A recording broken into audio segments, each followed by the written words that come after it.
Here's an impromptu brow tutorial. Right now I've been loving this micro brow pen because it's just really good with the hair-like strokes. But what I do is I go in with a lighter colored brow pen, pencil, whatever it is, because it helps my brows look two-dimensional because my brow hairs are darker.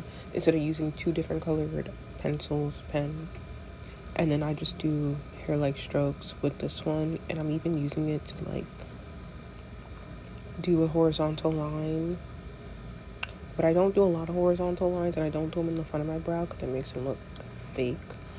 But I really like this brow pencil. I love a soft brow too, so I really keep most of the product at the tail end of my brow and kind of blend it into my brow hairs.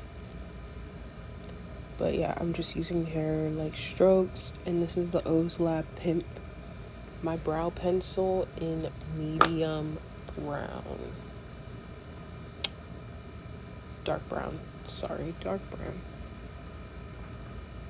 And yeah, I'm just basically focusing all my attention to the tail of my brow and then doing upward strokes at the front of my brow, but kind of making it just like all blend together. I love a soft brow and I love a light colored brow.